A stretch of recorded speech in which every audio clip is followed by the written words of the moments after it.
What's good, YouTube? Today I'm going to be teaching you guys a brand new 2022 swipe method using Cashapp. If you're carding, swiping, punching, scamming, clicking, or whatever you prefer to call it in 2022, subscribe to my channel. I post free swipe methods and carding content daily. Let's jump right into it. For the Cashapp method, the first and most important thing a swiper or scammer needs is a debit plus fulls. A debit fulls includes the debit card info in addition to the date of birth and the social security number of the card holder. If you need a reliable site to get a valid debit plus fulls from, join my Telegram chat and message me. The link is in the description below. Once you have a valid debit fulls, you need to create a new email and a Cashapp account.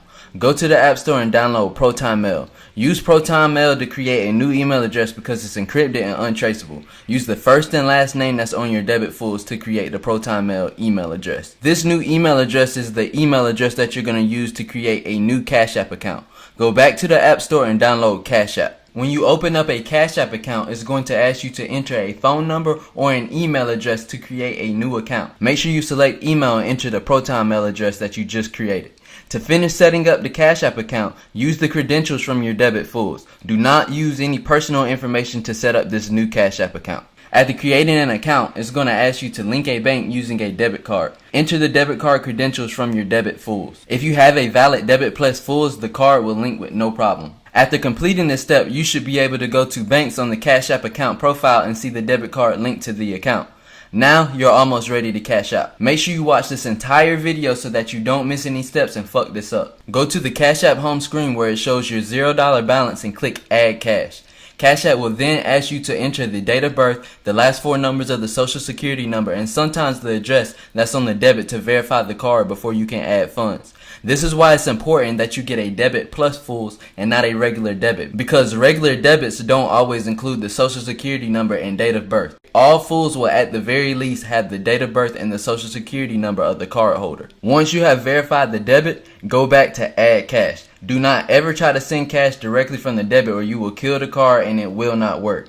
You must add cash from the debit card to the Cashapp balance before sending any funds to another Cashapp account. For the first transaction, add no more than $25 to the Cashapp account. You don't want to do any more than $25 for the first transaction. Once you successfully add the first $25 payment to the Cashapp balance, you know that you can make some money. Good shit. Go to Add Cash again and this time add $27 or $28. Each time you add to the Cashapp balance, it's best to use a different number than before and wait 30 to 40 seconds between each transaction. After the first 2 or 3 transactions, it's okay to add over $100. Keep this process up until you get around $500 to $600 in the Cashapp balance. Once you have $500 to $600 in the Cashapp balance, you should send the funds to another account before attempting to add more money. This will protect your funds. You can get away with sending it to your personal Cashapp, but if you want to be extra safe, use a temporary number to enable Bitcoin and then send it to your personal account through Bitcoin. You can also create 2 emails to create 2 new Cashapp accounts at the beginning instead of 1. This will allow you to send the funds to another Cashapp before sending it to your personal. And yes, Cashapp will allow you to create 2 accounts with the same information from your debit fulls, as long as you use 2 different emails. You can continue adding and sending money in Cashapp until the debit declines. After the card declines, transfer any money sitting in the Cashapp account to another Cashapp account immediately. Wait around 5 or 10 minutes before you try to add funds again. Most of the time, after the debit declines the first time, you won't be able to use it again, but it's always good to check. Once you get all the funds into your personal Cashapp, delete the Cashapp account that you linked the debit fulls to.